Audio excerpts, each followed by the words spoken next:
I'm putting you to sleep. My name is Doug Hardy. My wife and I run ConnecticutNewsJunkie.com. It's a political news site.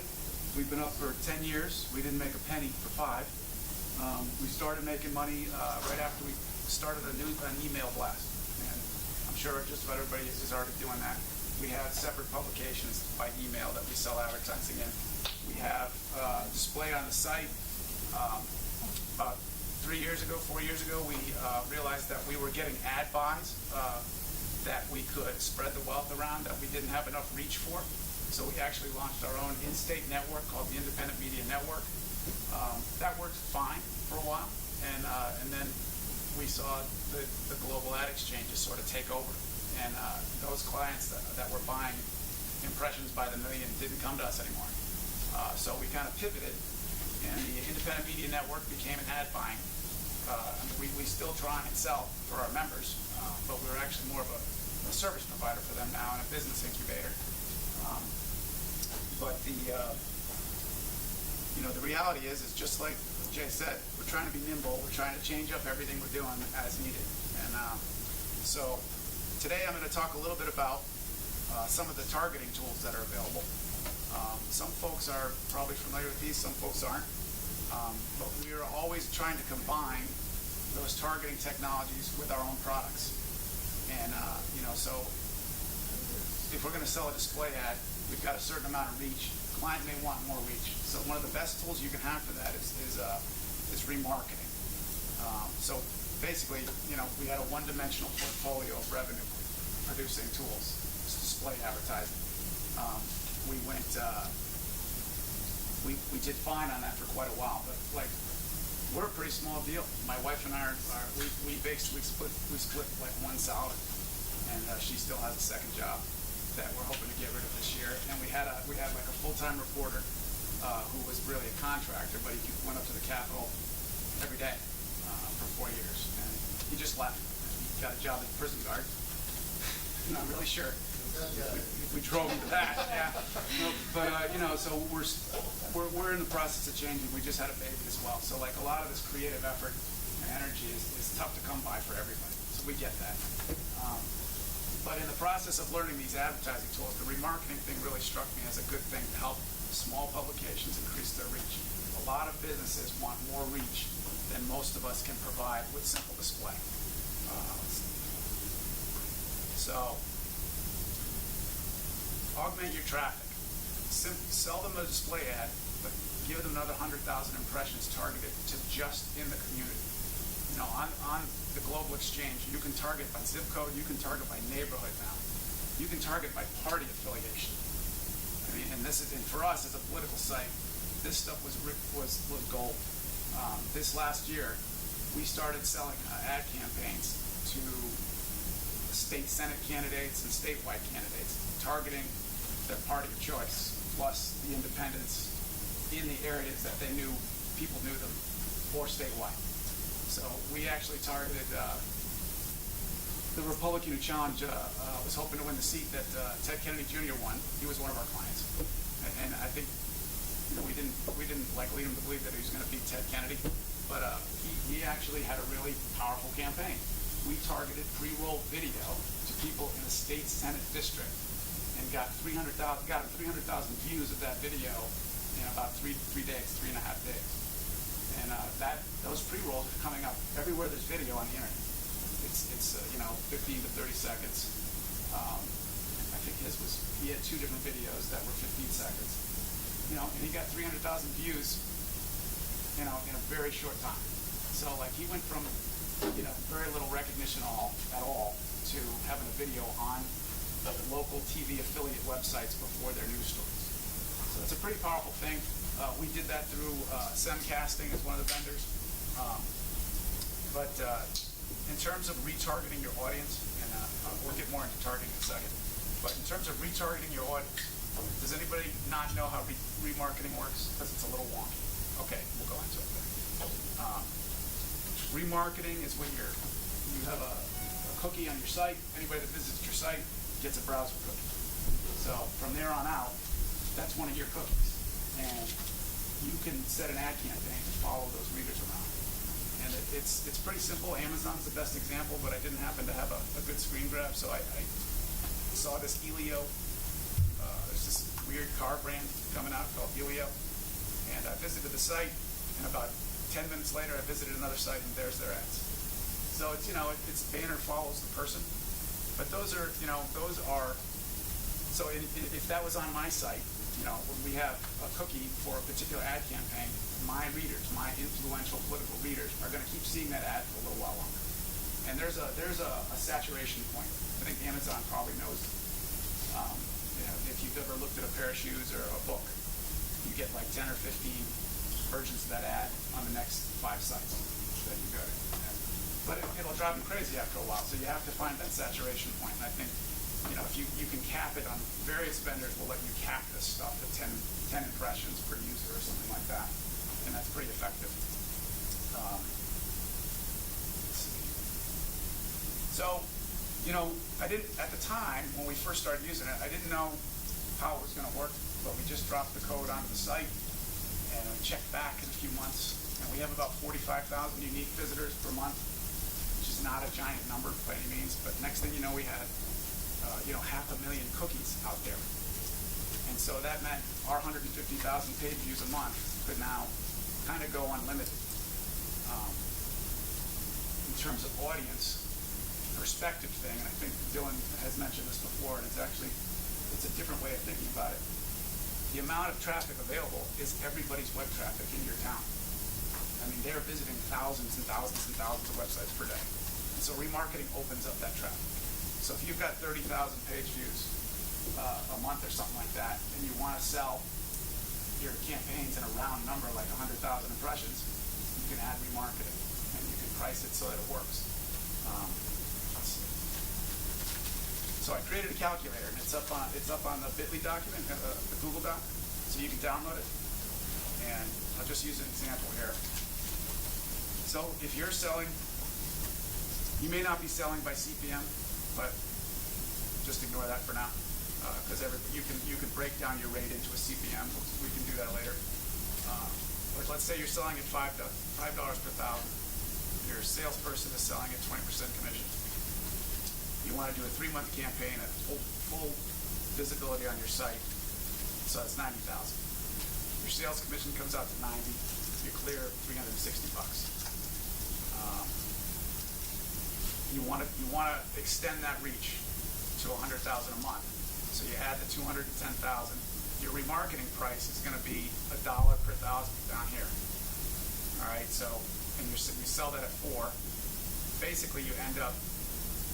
Your salesperson takes 20% off the net after the cost of the remarketing, and you end up down here with a $1,290 3-month campaign.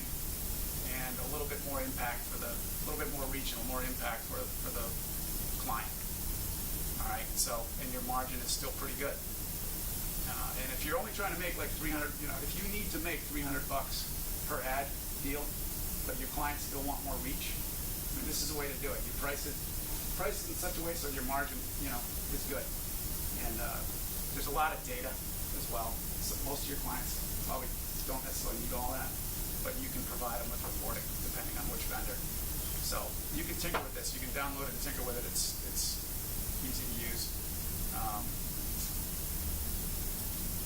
And so part of the problem as well is that a lot of these small businesses are starting to get savvy. Small and medium businesses, car dealerships are so far ahead of almost all of us on this stuff. I don't know if anybody's doing well with auto industry ads, but they are savvy. And so if you're going to try and sell them this stuff, you can't mark it up very high. And so you have to understand that they probably already are doing it. And anything they do with your site, it might be better to try and sell it event-based. Something event-based on your site, or some sort of membership thing or whatever. But they're actually very savvy.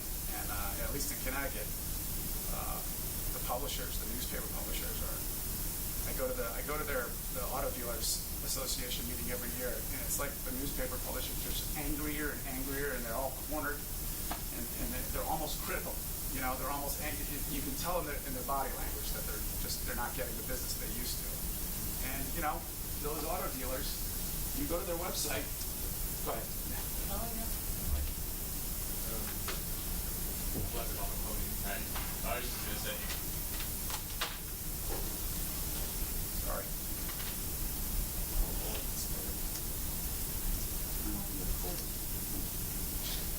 Is this working?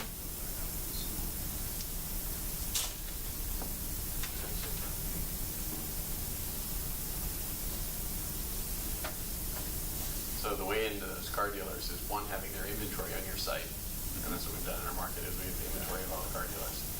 And the other thing is lead capture. So if you're able to capture someone who is a car intender, and obviously if you're doing audience extension or retargeting or any of those things, you can target those auto intenders by brand, Right. actually. So you can sell them that. Now some of them are buying it through their manufacturers and things like that, so it's going to be tough because they're already, that budget's taken before they even get a chance from the different brands. Gotcha. But locally, they said the key is really having their inventory on your site. Because then you say, hey, we have an X number of people looking at these vehicles, and then it's all about the lead capture. And they make more money on used vehicles, pre-owned, you know, and so you could put the car of the week up there. It might last a day before it's sold. I mean, sometimes they do really well. The other piece is they want to buy local cars. So if you find the right guys, and then we have a bunch of ads like that running on our site for them wanting to buy cars instead of going to get an auction. And the holy grail of that is finding the car dealer that is maybe a mid-sized dealer that doesn't have that marketing team that is actually manning their website with a pop-up that says, hey, can we help you? If you have questions about this car. Like, that's what they do. You go to the website and they're trying to close the deal. So you can use that same software, and I don't have the name of that particular software, but like you can open up a chat on your advertising.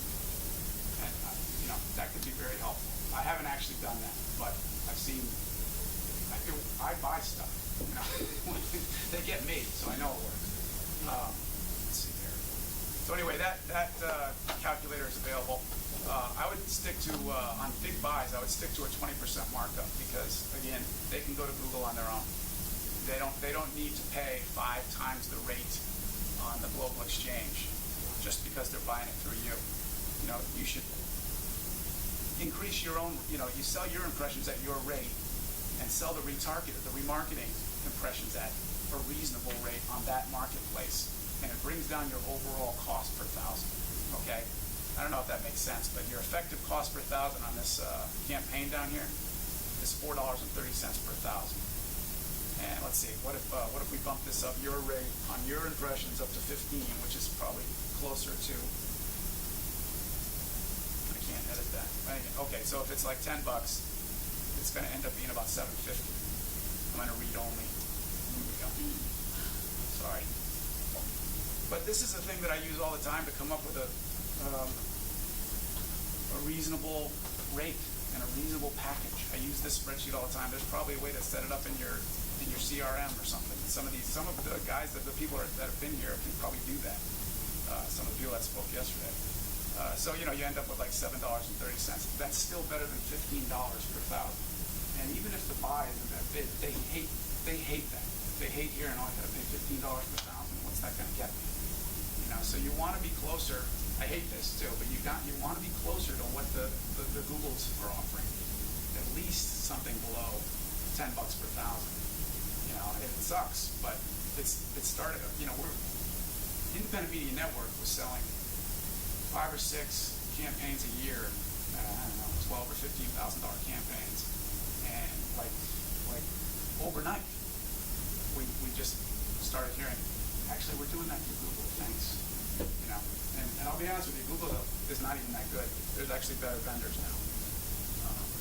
I've got a list of some that we've experimented with, but the fundamental change from simple display to targeting and actually buying audience, specific types of audience, it's already happened.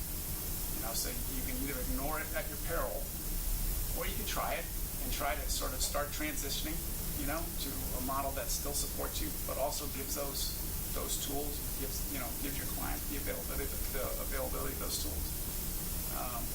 So Google's one. Semcasting offers this IP match thing. It used to be that everybody's personal IP was randomized or changed often, but they don't do that anymore. And And now the Global Ad Exchange, this might actually really annoy some of you, the Global Ad Exchange can now match your IP address to your snail mail. They don't really put a name next to it or anything like that, but the voter lists are snail mail, your registered voters in your town. So you can send, they've been updating their own list, but you can send them a list of registered voters from your town, and you can target people by party during election season. A Republican candidate will want to reach independents and Republicans, and a Democrat will want to reach Democrats and independents. And that we sold a lot of that, and that's the one that you can target the video on. And it's very granular on the it's like those ads are going to show up on the devices at the home of the registered voter. So it's like you won't even see them if you're outside of that town. It's if you're not a registered voter, you won't see them either. So it really is a pretty granular thing. And the cost on that, they charge $4 per thousand on display and $15 per thousand on targeted video. So that's like one of the more pricey ones. Are you targeting them on mobile as well?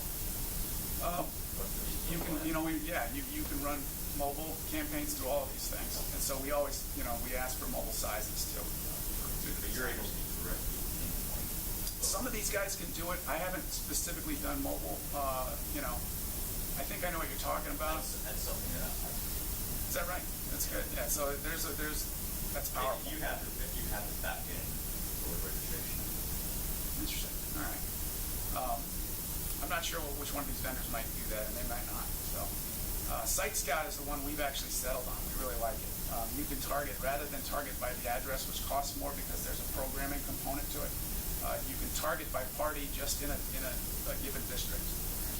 So you don't have to load the list and spend the money on the programmer. Their prices are generally below $2 per thousand. So if I want to flood a district for a candidate and only target his party, we can do that. And that's going to be a little bit more bleed over than showing up just at those addresses. Yeah, Jay, you want to give me the mic? Sort of a dumb question, but I'll hazard the guess. So you're sort of doing agency services for people by doing this. So how do you choose which, when you call it the Global Ad Exchange, are you basically saying, okay, I want to work with this vendor, and that vendor's going to be, they're going to be sort of part of that global ad exchange, like Site Scout or Google, or how do you know, or do you even care to know? Do certain publishers like lock out remnant advertisement? They won't have it on their site. Like I know we don't have remnant advertisement on our site. We don't either, but Legacy still. So I've closed deals on that by saying, well, yeah, we'll get you on the Hartford Current, no problem. They don't care. As long as they get there. Yeah. Like most clients don't care. Some clients will request. This is always fun. Some clients request sites other than your own. I want to be on these legacy sites. So the problem is those remnant ad spots are often not very prominent. So that the value of coming through the local independent like us is that we're not, well, it sounds ridiculous, but we're not covering sports. You know what I mean? We're not covering stuff other than politics. So they want our audience. They want to be in our email blast. They want to be on our site. But they also got to start reaching out to the general public as well. So these give you, it just depends on the paper in the state and how savvy they are. But some of them are starting to get more savvy. But for the most part, you can put your ads up and you're basically selling ads on their site and marking up the exchange rate. And then using Site Scouts as simple as setting up an account? I don't want to say that it's that simple because you could make some mistakes in this area. Some of these vendors they warn the heck out of you, but they tell you if you fail to set the geographic terms, your ad will go out to the entire country or world at a flood rate. Right. And some of them allow you to set a budget. Some of them will allow you to burn yourself. So we're trying to provide some of that expertise as well. Right. That's sort of what I gathered. Is that one of the things that you're providing your client is the fact that you know how to do this, and therefore they don't have to figure it out. Right. And it didn't happen overnight. My partner lawn side, we can watch local online news.tv in Connecticut as a local video news model. It's kind of struggled with that since moved on, but when we started the Independent Media Network, it was about shared revenue and learning how the ad servers work, and now he's like a guru in Connecticut. So we get a lot of political business just because Lon. He also he was a campaign manager for a congressman. He ran 2 campaigns for Joe Ford. So really, who you know matters, and trust matters, and he won, so that matters too.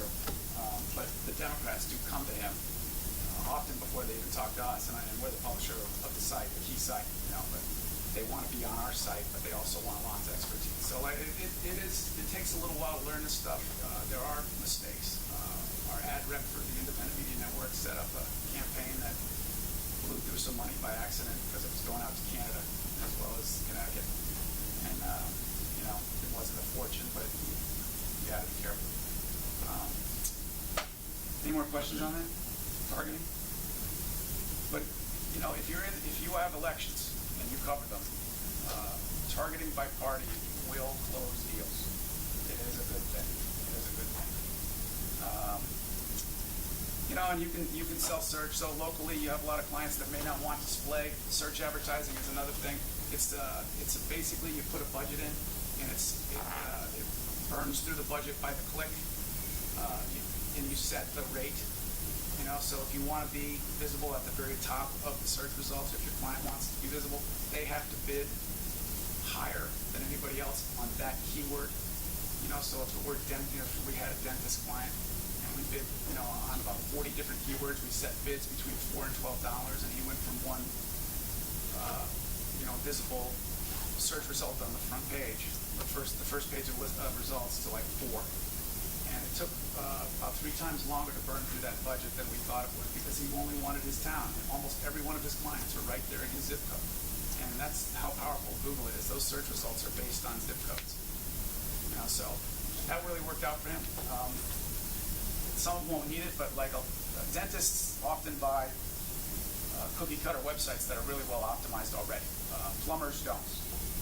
So you could create a directory of service providers on your site and sell that directory along with like some search push for them, and then upsell the rest of the year on continuing that extra search push. So this is how we started thinking about directory in terms of our revenue. I'll go through this pretty quick. I don't think I have to go ahead more time. We're way over at this point, so don't worry about it. Just keep going. All right, so I wanted to share the targeting stuff because I think it's kind of like mumbo jumbo to a lot of people, but it really is kind of a reality. Small businesses are moving on to Google Ads. As a matter of fact, one small business that we had gotten about $3,500 of business work from, and we told her, it was like a remodeling agency, we told her we were using Google. She went ahead and bought another $3,500 herself on Google by accident and was competing with herself. So like they can spend the money. But isn't the value in having you do it or one of us do it, that they don't have to figure out the ins and outs of targeting, and they are not going to continually send ads over to Canada? Right. When they shouldn't be. You hope that they impress upon them that, but sometimes they, that was just a weird incident. But what it means is they can actually access that. Google did change the way that interface works to sort of try to cut out middlemen and ad agencies. They've done that. So that's an issue. So anyway, it's food for thought. It's a way to increase that reach, in particular when you're new, when you don't have much reach, which, without an audience, you don't have any revenue if you're basing it on audience size. And we all have to base it on audience size at some point. Anyway, so for CT News Junkie, we came to the realization that our revenue was so seasonal that we just couldn't keep going the way we were going. And we're heavily dependent on ads coming in during the legislative session. And then in the off years, the municipal election years, we don't cover the municipalities, we cover the legislation that impacts the municipalities. So we ended up with terrible revenue through the fall in those off years. So this has been a problem, and we haven't grown that much. We're sustainable, but we just haven't really grown. And we realized that we didn't really know what our customers were. And this is probably a common problem. Like if you're struggling to sell ads, you probably don't know who and you have an audience, you probably don't really know who the key customers are that are going to be revenue producers. And it occurred to us that, geez, most of our ads are coming through middlemen. Why don't we do something to help the middleman? And I've got detail on this in the slideshow here that is available. You can download it. You don't have to go all the way through it. But we realized those agencies, that the ad reps, the marketing agencies, the PR firms, the lobbyists who the special interests and the candidates go to run their campaigns, they were the ones buying the ad. But they always wanted to be with CP Newsroom because they knew we had an influential audience. In particular, the special interests. The election is sort of a different animal. But basically, we wanted to help those firms. And as it turns out, a lot of marketing firms have one client. You may go to their website and see like 100 clients, but right now they've got one. And, if that client doesn't want to advertise, that client doesn't want to advertise.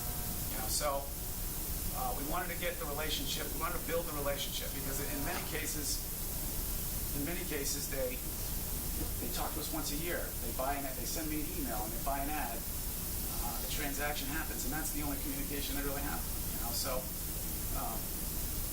we just realized that we needed to do something. So we decided to build a parallel commerce website, and the core of that would be a directory of these political firms. And we realized that the lobbyists are all listed. There's 800 of them. I can do an outreach to all the lobbyists. That's public information. So we built it on WordPress. These are the things that we used. The business directory plugin seemed to be the most robust available. I know there are some vendors. I know you have a directory product. I know the gentleman that was here yesterday has a pretty good directory product. Broad Street has a great directory product. If you don't want to build it yourself, don't use the business directory plugin. You got to build your own. I mean, it's just a plugin, but like those guys are pretty good. Business directory plugin, however, was good because you could charge based on category. You could charge for listings based on category, and a variety of other things. The truth is we're selling directory listings for $1,000. Nobody's going to click and buy them. I'm closing these deals myself. So the business directory plugin, aptly named for search, was just a vehicle, and it had a lot of options in it. So I said, let's just use this.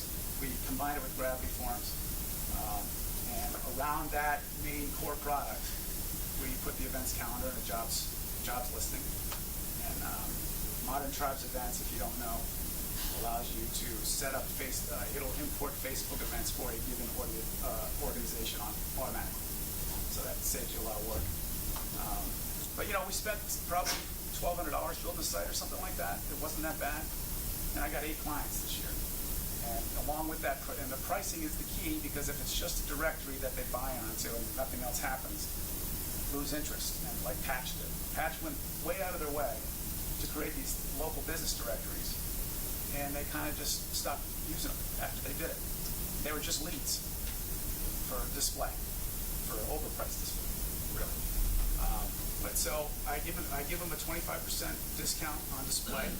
So one of their clients gets a 25% off on ad display, and in 2 months they'll make back $1,000 on that. So that's very sellable. In this particular case, I'm only expecting 20 or 30 firms to be in that particular directory. We will offer a lower tier of pricing for those firms and service providers that don't buy advertising. And I included some remarketing off of our audience, because the news junkie audience in this case, and you have to figure out what your audience is key for this kind of thing, but the news junkie audience are the customers who are going to hire these firms. So we're pushing out 100,000 impressions to our readers for these firms. And, it's still early, but the fact that I got 8 of them was pretty encouraging. Let's see. And we give them a shared ad unit on the site as well. It's down below our political ads. We have 10 political ads at the top of the site, and those rotate. It's like a randomization thing, but sorry. And we've had some really nice anecdotal evidence, like so here's the AARP, this Connecticut Business Industry Association. There's a education reform group here. And here's our directory members. These 2 ad units run through 8 different people. And Patty McQueen is one of our best customers. She buys ads every year. She more than doubled what she bought this year. She she ended up getting the casinos in Connecticut as a client, which she hadn't had before. I can't say that this is definitely the reason for it, but she bumped into the governor at an event, and the governor said, "Hey, Patty, I've seen your ad all over the place." And she took the time to call me. So, I mean, that's the most influential person in Connecticut, and the guy mentioned her ad. So I don't know. There's going to be plenty of different things to measure this, and I think the value is just having it built and tweaking it, changing it as needed. Just like Jay said. I mean, we were going to. I'm inspired by Billy Penn now. We haven't done any events. I mentioned we took a bath on one before, and so we're going to redo how we think about events too. And those will all be part of the events calendar, and we will push that out through our own tools. So that's basically it. What is the parallel commerce site? Oh, I'm sorry. I will call that up right now.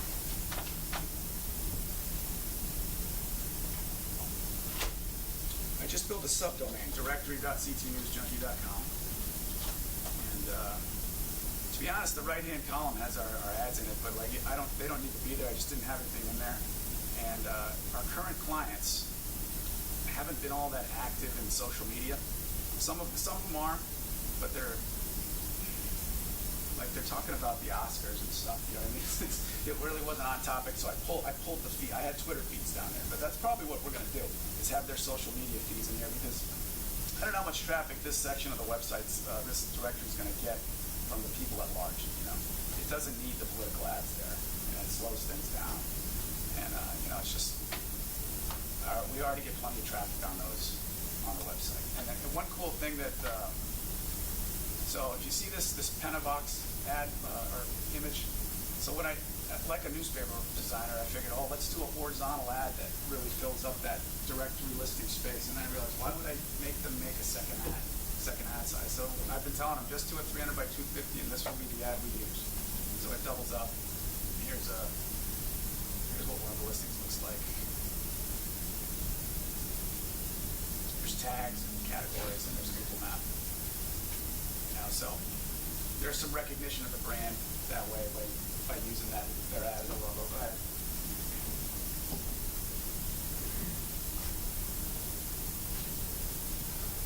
Are you tracking impressions and clicks on the business directory? We are tracking By business? So By category? we're not 100% set up on that yet, but we have Bitly links set up so we can track the clicks. I also get a notification anytime somebody emails them through there. I do have Google Analytics on there. So I Right, but that won't track. You need to track obviously the clicks for the Yeah. category and stuff Right. like that. Right. Yeah. And then SEO really is really important if it I know. doesn't have any value. And I put this on WordPress because it's better than what we have on our other side right now. But I have a little bit more work to do on it. Now, if you become an authoritative site in Google, the value of those backlinks to those customers is a selling point, even though it's not necessarily tangible and direct traffic. So Yeah. in your sales materials, really sort of tell them that. Right. And then somebody mentioned Click Meter yesterday, which would probably be better than, it probably is more robust than Bitly. So I may try that. I get so many ideas out of these conferences. It's awesome. Thanks, Doug.